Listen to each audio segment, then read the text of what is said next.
আসসালামু আলাইকুম। আমি রেসিপি বাই বৃষ্টি কিচেন থেকে বলছি। আশা করি আপনারা সবাই ভালো আছেন। আল্লাহর রহমতে আমি অনেক ভালো আছি। আজকে আমি তৈরি করে দেখাবো ডিম বিরিয়ানির রেসিপি। আশা করি ভিডিওটি আপনাদের কাছে ভালো লাগবে। যদি ভিডিওটি ভালো লাগে তাহলে অবশ্যই একটা লাইক এবং সাবস্ক্রাইব করে দিবেন। আর যদি ভিডিওটি ভালো লাগে থাকে তাহলে একটি কমেন্ট করে জানাতে পারেন। আপনাদের লাইক এন্ড সাবস্ক্রাইব আমাকে অনেক উৎসাহ দেয়। আশা করি সবাই আমাকে সাপোর্ট করবেন। আপনাদের সাপোর্টের জন্য আজ আমি এই পর্যন্ত আসতে পারছি। সামনে আমাকে আরো সাপোর্ট করবে যাতে আমি আরো এগিয়ে যেতে পারি, আরো আপনাদের সুন্দর সুন্দর ভিডিও বানিয়ে দেখাতে পারি। সবাই পাশে থাকবেন। আজকে আমি খুব সহজভাবে এই ডিম বিরিয়ানিটা তৈরি করে দেখাবো। মাংসের স্বাদকেও এই ডিম বিরিয়ানি হার মানাবে। মাংস থেকে কোনো অংশেই কম নাই ডিম বিরিয়ানি রেসিপিটা। বাড়িতে সবাই আপনারা ট্রাই করে দেখবেন। আশা করি আপনাদের কাছে ভালো লাগবে। আপনারা ঝটপট যে কোনো সময় বাড়িতে এই ডিম বিরিয়ানির রেসিপিটা তৈরি করে নিতে পারেন। বাচ্চারাও খেতে খুবই পছন্দ করবে। বাচ্চাদেরকে আপনারা ঝটপট ভাবে ডিম বিরিয়ানিটা বাড়িতে তৈরি করে দিতে পারবেন। আশা করি অনেক ভালো লাগবে। ভিডিওটি না টেনে সম্পূর্ণ দেখার অনুরোধ রইল। ভিডিওটি না টেনে আপনারা সম্পূর্ণ ভিডিওটি দেখবেন। ডিম বিরিয়ানিটি তৈরি করার জন্য আমি এখানে 8টা ডিম আগে থেকে সিদ্ধ করে খোসা ছাড়িয়ে নিয়েছি। এখন আমি এই ডিমগুলোর মধ্যে 1 চামচের মতো লবণ দিব। লবণ দিয়ে আমি ডিমটা খুব সুন্দরভাবে মাখিয়ে নিব।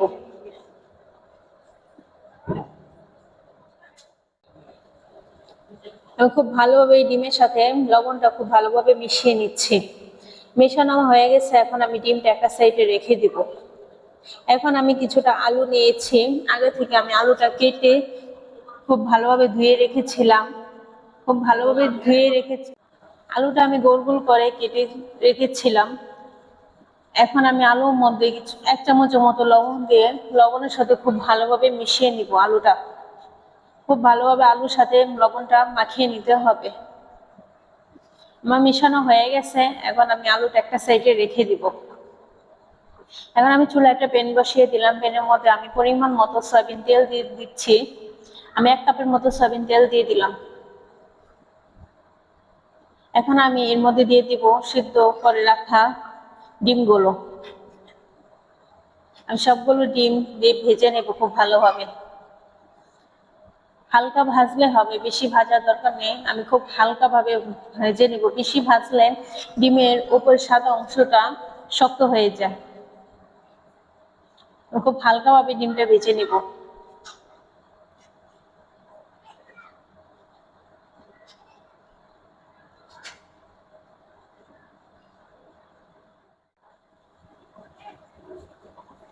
ডিমটা আমার হালকা করে ভাজা হয়ে গেছে। এখন আমি এগুলো উঠিয়ে নিচ্ছি।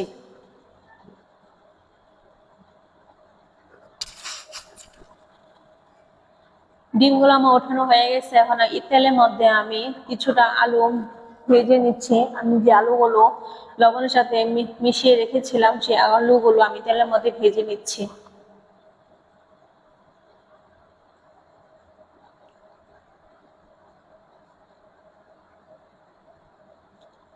আলুটা আমি একটু ব্রাউন কালার করে ভেজে নিব।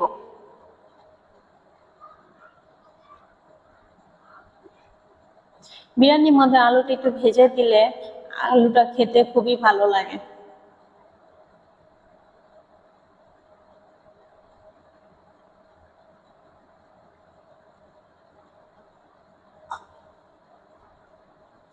আলুটা আমার ভাজা হতে থাকে। এর মধ্যে আমি কিছুটা মাওয়া গ্রেট করে নিব। মাওয়াটা বিরিয়ানি হয়ে যাওয়ার পর আমি মাওয়াটা উপর দিয়ে দিব।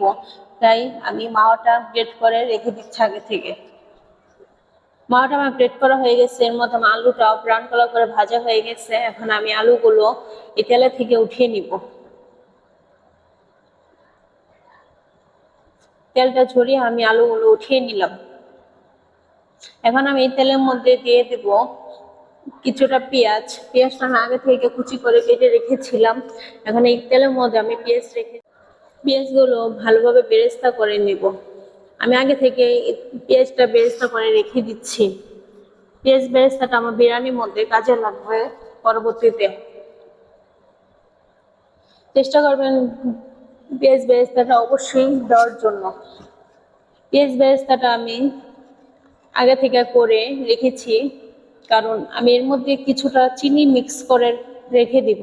সামান্য একটু চিনি দিব, যাতে পেঁয়াজ বেরেস্তাটা মজে না যায়, মচমচে থাকে যেহেতু, তার জন্য আমি এই পেঁয়াজ বেরেস্তাটা মধ্যে কিছুটা চিনি দিয়ে মিশিয়ে রাখবো। তাহলে পেঁয়াজ বেরেস্তাটা অনেকক্ষণ পর্যন্ত মচমচে থাকবে। আপনারা যদি আগে থেকে পেঁয়াজ বেরেস্তাটা করে রাখেন, তাহলে সামান্য একটু চিনি দিয়ে মিশিয়ে রাখবেন, তাহলে অনেকক্ষণ পর্যন্ত মচমচে থাকবে। আমার পেঁয়াজগুলো ভাজা হয়ে গেছে, বেরেস্তা করা হয়ে গেছে, আমি উঠিয়ে নিয়েছি। এখন পেঁয়াজ বেরেস্তার যে তেলটা ছিল, সেই তেলটা আমি একটা বড় হাঁড়ি বসিয়ে দিয়েছি। এই হাঁড়ির মধ্যে তেলগুলো দিয়ে দিয়েছি। আমি একবার একটা বড় হাঁড়ি বসিয়ে দিয়েছি, কারণ আমি এই হাঁড়িতে বিরিয়ানিটা রান্না করব। তার জন্য আমি একবার একটা বড় হাঁড়ি বসিয়ে দিয়েছি। এখন আমি তেলের মধ্যে পেঁয়াজ বেরেস্তার তেলটাও দিয়েছি। তারপর আমি সামান্য আর হাফ কাপের মতো তেল অ্যাড করেছি। তারপর আমি এর মধ্যে দিয়েছি 1 কাপের মতো পেঁয়াজ কুচি। তারপর আমি দিয়ে দিলাম পেঁয়াজের মধ্যে 3 টেবিল চামচ লবণ। লবণটা দিয়ে এখন পেঁয়াজের সাথে খুব ভালোভাবে মিশিয়ে নিতে হবে।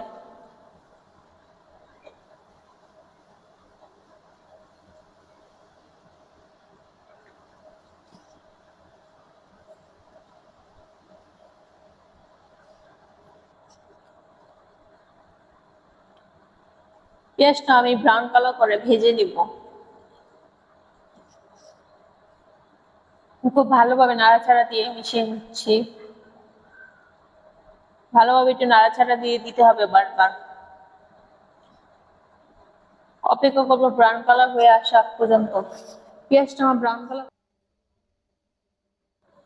এখন এর মধ্যে দিয়ে দিব 1 কাপের মতো পেঁয়াজ বাটা। পেঁয়াজ বাটাটা আমি আগে থেকেই ব্লেন্ড করে রেখেছিলাম। আপনারা চাইলে শিলপাটার মধ্যে বেটে নিতে পারেন। আমি ব্লেন্ড করে রেখেছিলাম আগে থেকেই। এখন আমি পেঁয়াজ বাটার 1 কাপের মতো দিয়ে দিয়েছি। তারপর আমি খুব ভালোভাবে মিশিয়ে নিচ্ছি।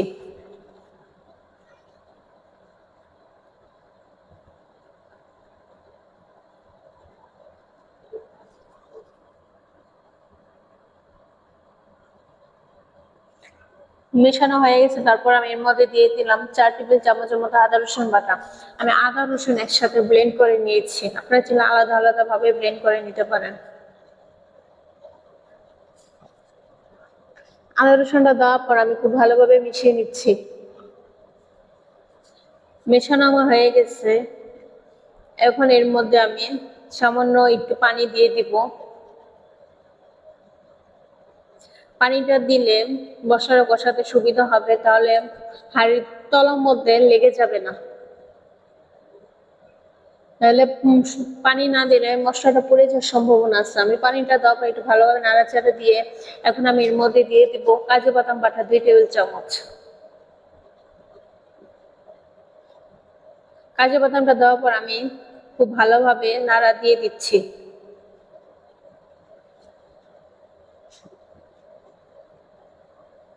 এখন এর মধ্যে আমি দিয়ে দেবো রাঁধুনি রেডি ম্যাক্স বিরিয়ানি মশলা প্যাকেট। পুরো একটা প্যাকেটে আমি এখানে দিয়ে দিব, কারণ আজকে আমি 1.5 কেজি পোলার চালের বিরিয়ানি রান্না করব। সেজন্য আমার পুরো মশলাটাই আমার লাগবে। প্যাকেটে সম্পূর্ণ সবকিছু লেখা আছে, আপনারা পড়ে দেখতে পারেন।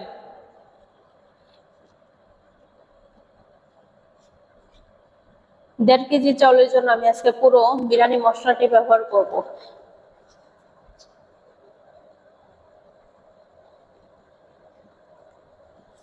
আপনারা যে কোনো মুদির দোকানে আপনারা এই বিরিয়ানি মশলাটা খুব সহজেই পেয়ে যাবেন। আমি বিরিয়ানি মশলা পুরোটা দিয়ে দিলাম। এখন আমি খুব ভালোভাবে নাড়া দিয়ে দিচ্ছি।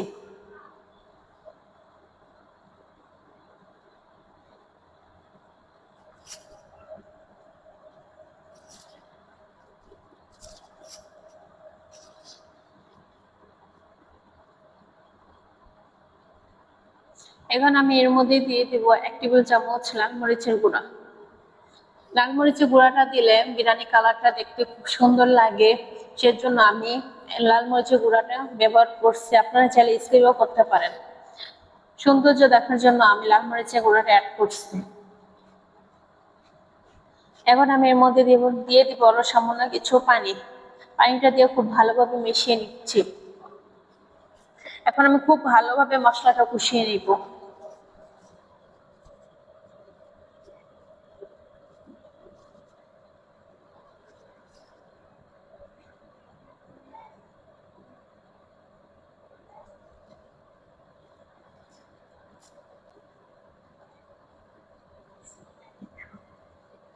এখন এর মধ্যে আমি দিয়ে দিব কিছুটা গুঁড়ো দুধ, হাফ কাপের মতো আমি এখানে গুঁড়ো দুধ ব্যবহার করছি। আমি ডিপ্লোমা দুধটা আজকে ব্যবহার করছি, আপনারা যে কোনো ব্র্যান্ডের দুধ ব্যবহার করতে পারেন।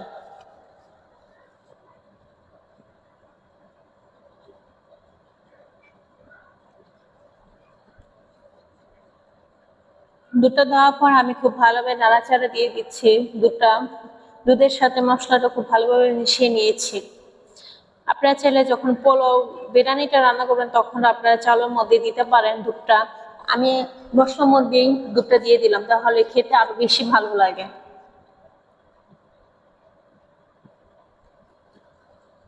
আশা করি আজকে ভিডিওটা আপনাদের কাছে ভালো লাগবে। ভালো লাগলে অবশ্যই একটি লাইক এন্ড সাবস্ক্রাইব করে দিবেন। মশলাটা কষানো হয়ে গেছে। এখন আমি আগে থেকে যে আলুগুলো ভেজে রেখেছিলাম সেই আলুগুলো এই মশলাটার মধ্যে দিয়ে দিলাম। এখন খুব ভালোভাবে নাড়াচাড়া দিয়ে দিচ্ছি।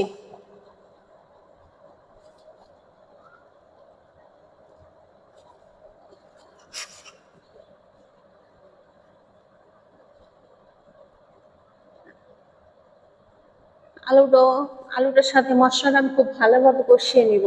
সামান্য আমি একটু পানি দিয়ে দিলাম যাতে আলুটা তলাতে লেগে না যায়, সেই জন্য আমি একটু পানি দিয়ে দিলাম।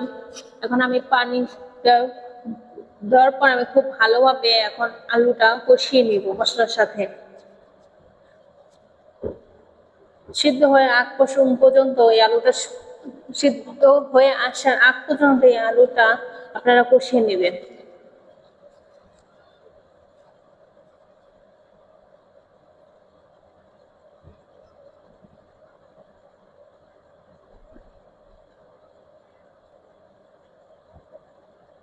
আলুটা আমার প্রায় সিদ্ধ করা হয়ে গেছে।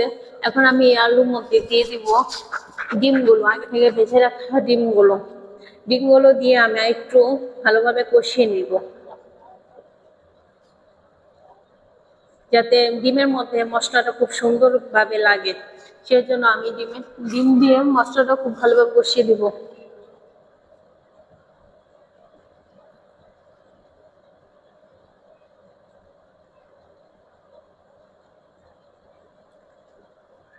আপনারা যদি কেউ কোনো নতুন রেসিপি চান তাহলে আমাকে একটি কমেন্ট করে জানাতে পারেন, আমি রেসিপিটি তৈরি করার দেখাবো ইনশাল্লাহ।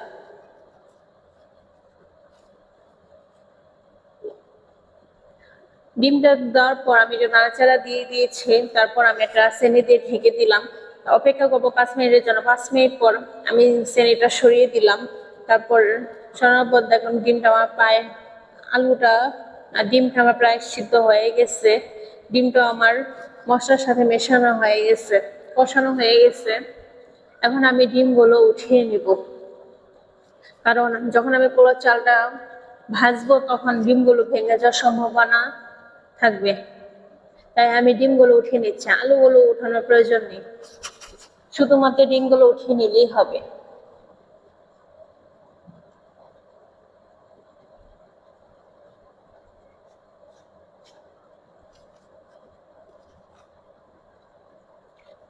সবগুলো ডিম আমি উঠিয়ে নিচ্ছি।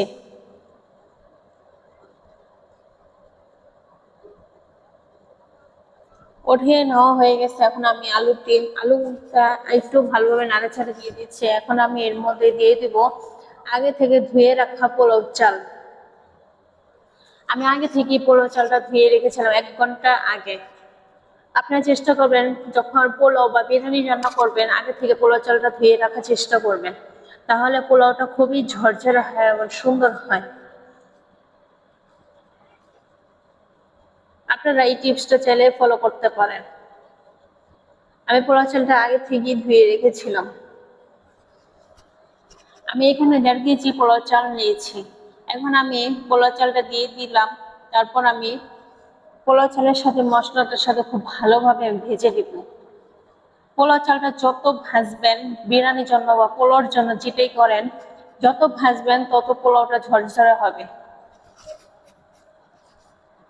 এই টিপস গুলো আপনারা ফলো করে দেখতে পারেন, আশা করি আপনাদের কাছে ভালো লাগবে।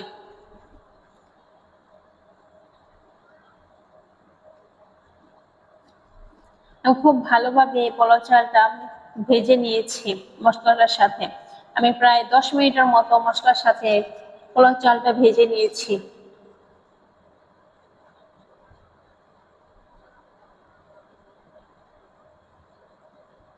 আমি যখনই পোলাও রান্না করি বা বিরিয়ানি রান্না করি, আমি পোলাও চালটা আগে থেকে ধুয়ে রাখি এবং আমি পোলাও চালটা খুব ভালোভাবে ভেজে নিই। 10 মিনিট পর্যন্ত আমার ভেজেছি। এখন আমার ভাজা হয়ে গেছে পোলাও চালটা। এর মধ্যে আমি দিয়ে দিলাম 6 গ্লাসের মতো পানি। আমি সবসময় গ্লাস দিয়ে মেপে পানিটা অ্যাড করি, তাহলে আমার পোলাওটা খুব সুন্দর ঝরঝরে হয় বা পারফেক্ট হয়। আমি 1.5 কেজি পোলাও চালের জন্য আমি এখানে 6 গ্লাস পানি অ্যাড করছি। আপনারা যদি 1 কেজি পোলাও চাল নেন তাহলে 4 গ্লাস পানি অ্যাড করবেন, তাহলে খুবই সুন্দর এবং ঝরঝরে হবে। আপনারা যারা নতুন রাঁধুনি আছেন, তারা অনেকেই আছেন পোলাওতে বা বিরিয়ানিতে পানিটা আন্দাজ করে দিতে পারেন না। যদি আজকে আমার এই রেসিপিটা দেখে আপনারা হুবহু একই রকম ভাবে ফলো করে রান্না করেন, তাহলে আশা করি আপনাদের পোলাও ঝরঝরে হবে বা বিরিয়ানি অনেক ঝরঝরে হবে। আমি আবার বলে দিচ্ছি, আমি এখানে 1.5 কেজি বিরিয়ানি রান্না করার জন্য, মানে 1.5 কেজি আমি চাল নিয়েছি, সেজন্য আমি 6 গ্লাস পানি অ্যাড করছি। আপনারা যদি 1 কেজি চাল নেন তাহলে 4 গ্লাস পানি অ্যাড করবেন, তাহলে আপনাদের পোলাও বা বিরিয়ানি খুবই সুন্দর হবে এবং ঝরঝরে পারফেক্ট হবে। আশা করি আমার রেসিপিটা দেখে হুবহু ফলো করে আপনারা রান্না করলে নিরাশ হবেন না। পানিটা দেওয়ার পর আমি খুব ভালোভাবে নাড়াচাড়া দিয়ে আমি এখানে 7-8টা মতো কাঁচামরিচ দিয়ে দিয়েছি। তারপর আমি দিয়ে দিলাম গোলাপ জল 1 চামচের মতো। তারপর আমি দিয়ে দিব কেওড়া জল 1 টেবিল চামচের মতো। আপনারা ট্রাই করবেন অবশ্যই গোলাপ জল এবং কেওড়া জলটা দেওয়ার জন্য। গোলাপ জল আর কেওড়া জলটা দিলে পোলাওর মধ্যে খুব সুন্দর একটা ফ্লেভার আসে এবং খেতেও অনেক ভালো লাগে।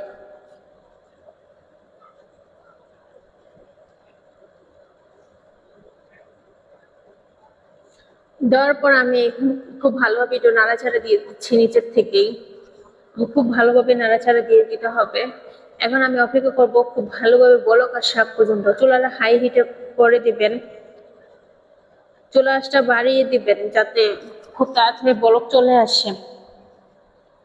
যখন একটু ভালোভাবে বলক চলে আসবে তখন আমি একটা সেনি দিয়ে খুব ভালোভাবে ঢেকে দিব। দেখেন আমার বিরিয়ানিটা খুব ভালোভাবে বলক চলে আসছে। এখন আমি চুলাটা লো হিটে করে দিয়ে আমি একটা সেনি দিয়ে ঢেকে রেখে দিব 10 মিনিটের জন্য।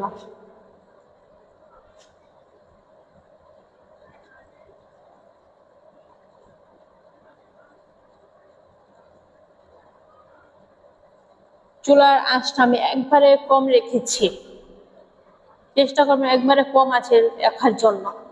চুলা পোলাও পাতিলার নিচে মানে কোনো তাওয়া দেওয়ার দরকার নেই, আপনারা একবারে কম আছে রাখলেই হবে। দেখতে পাচ্ছেন আমি পাতিলার নিচে আমি কোনো তাওয়া তোয়া কিচ্ছু দিইনি, আমি এইভাবে কম আছে রেখেছিলাম চিনিতে ঢেকে 10 মিনিটের জন্য। 10 মিনিট পর আমি একটু উল্টিয়ে দিচ্ছি। দেখেন আমার পোলাওটা প্রায় অর্ধেক হয়েই গেছে। এখন উল্টিয়ে পাল্টে আমি খুব ভালোভাবে বিরিয়ানিটা মিশিয়ে নিচ্ছি। দেখেন আমার প্রায় বিরিয়ানিটা অর্ধেক হয়ে গেছে। এখন আমি দমে রেখে দেবো আরো 10 মিনিটের জন্য। 10 মিনিট পর আমি চিনিটা আবার সরিয়ে নিলাম। এখন আমি খুব ভালোভাবে নাড়াচাড়া দিয়ে দিব।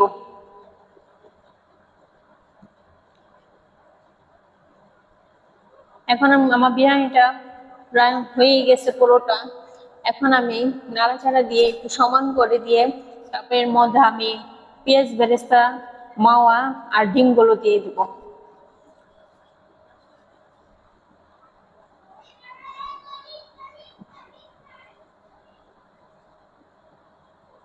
প্রথমে যে আমি পেঁয়াজ বেরেস্তাটা করে রেখেছিলাম সেই পেঁয়াজ বেরেস্তাটা আমি এখানে দিয়ে দিচ্ছি।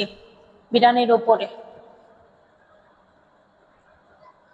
পেঁয়াজ বেরেস্তাটা আমার অনেক মচমচে ছিল চিনিটা ব্যবহার কারণে। এখানে আমি এর মধ্যে দিয়ে দিব পেঁয়াজ বেরেস্তাটা দেওয়ার পর আমি উপরে দিয়ে দিব মাওয়া। আমি যে মাওয়াটা গ্রেট করে রেখেছিলাম সেই মাওয়াটা এখন উপর দিয়ে দিচ্ছি। আপনাদের বাড়িতে যদি মাওয়া না থাকে তাহলে আপনারা গুঁড়ো দুধও ব্যবহার করতে পারেন, কোনো সমস্যা নেই। মাওয়াটা দিলে ফ্লেভারটা আরো সুন্দর আসে, গুঁড়ো দুধ দিলেও কোনো সমস্যা নেই। আপনাদের হাতের কাছে যদি মাওয়াটা থাকে তাহলে মাওয়াটা দিবেন, আর যদি না থাকে তাহলে গুঁড়ো দুধটা ব্যবহার করবেন।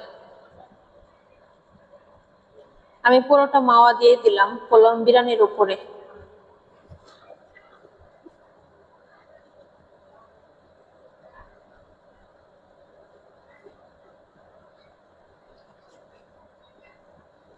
এখন আমি এর মধ্যে দিয়ে দেব ডিমগুলো। আমি কষিয়ে যে ডিমগুলো রেখেছিলাম সেই ডিমগুলো আমি উপর দিয়ে দিচ্ছি। যেহেতু ডিমগুলো সিদ্ধ করা তাই আমি উপর দিয়ে সাজিয়ে দিচ্ছি বিরিয়ানিটা হয়ে যাওয়ার পরে।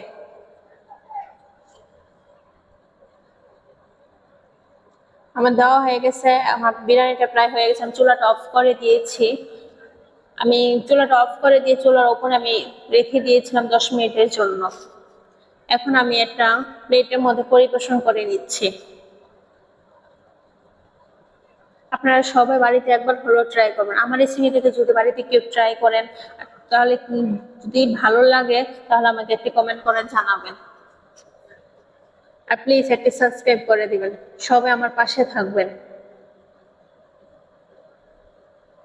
আপনারা যদি পাশে থাকেন তাহলে আমি সামনে আরো এগিয়ে যেতে পারবো। আপনাদের সাপোর্ট ছাড়া আমি কখনো এগিয়ে যেতে পারবো না। সবাই আমাকে প্লিজ সাপোর্ট করবেন। কেউ যদি নতুন রেসিপি চান তাহলে তাও আমাকে একটু কমেন্ট করে জানাবেন। আপনাদের রেসিপিটি তৈরি করার জন্য আমি চেষ্টা করব ইনশাল্লাহ।